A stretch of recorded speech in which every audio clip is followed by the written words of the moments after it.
This teaser comes from Glass Houses. It's the first book in the Morganville Vampires series. I have Morganville Vampires Volume 1, which has this pretty cover.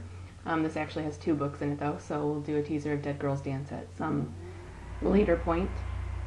In this scene, Claire, the main character who has been beat up at her dorm and is afraid for her life, has gone to look at a house that has a room for rent, and she's about to find out a little bit about Morganville.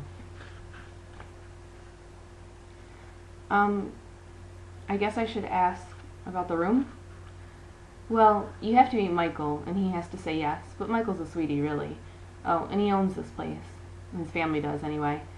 I think they moved away and left him the house a couple of years ago. He's about 6 months older than I am. We're all about 18. Michael's sort of the oldest. He sleeps days? Yeah. I mean, I like to sleep days, but he's got a thing about it. I called him a vampire once, because he really doesn't like being up in the daytime, like, ever. He didn't think it was real funny. You sure he's not a vampire? Claire said. I've seen movies. They're sneaky. She was kidding. Eve didn't smile. Oh, pretty sure. For one thing, he eats Shane's chili, which, God knows, has enough garlic to explode a dozen high-quality Dracs. And I made him touch a cross once. Eve took a big swallow of her coat. You... what? Made him? Well, yeah, sure. I mean, a girl can't be too careful, especially around here. Claire must have looked blank, because Eve did the eye roll thing again. It was her favorite expression, Claire was sure. In Morganville, you know? What about it? You mean you don't know? How can you not know? Eve set her can down and got up to her knees, leaning elbows on the coffee table. She looked earnest under the thick makeup. Her eyes were dark brown, edged with gold. Morganville's full of vampires.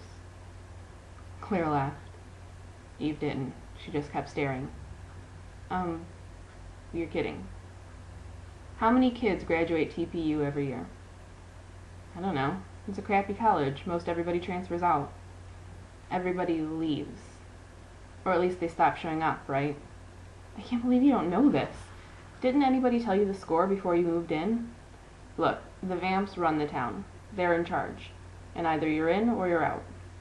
If you work for them, if you pretend like they're not here and they don't exist, and you look the other way when things happen, then you and your family get a free pass.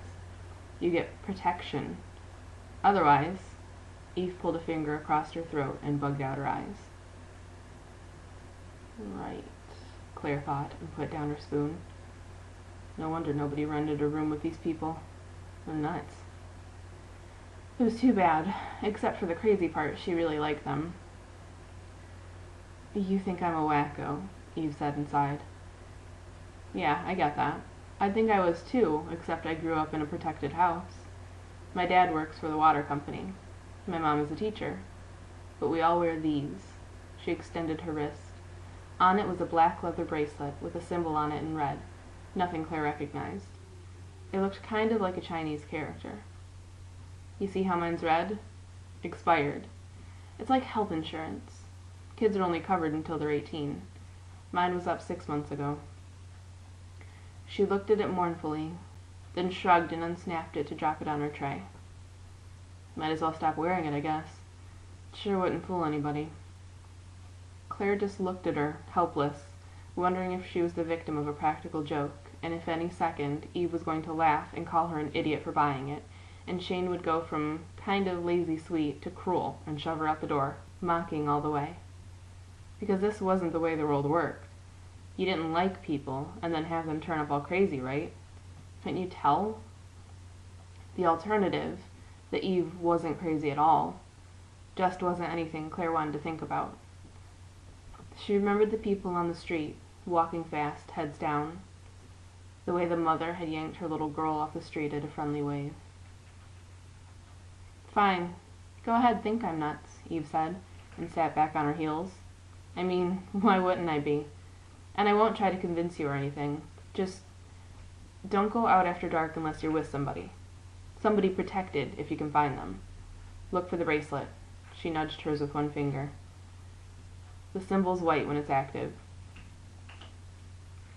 But Claire coughed, trying to find something to say. if you can't say anything nice. Okay, thanks. Is Shane? Shane protected? Eve snorted. As if. Even if he was, which I doubt, he'd never admit it, and he doesn't wear the bracelet or anything. Michael isn't either, but there's sort of a standard protection on houses. We're sort of outcasts here. There's safety in numbers, too. It was a very weird conversation to be having over chili and Coke, with an ice pack perched on the top of her head. Claire, without even knowing she was going to do it, yawned. Eve laughed. Call it a bedtime story, she said. Listen, let me show you the room. Glass houses, Morganville Vampires.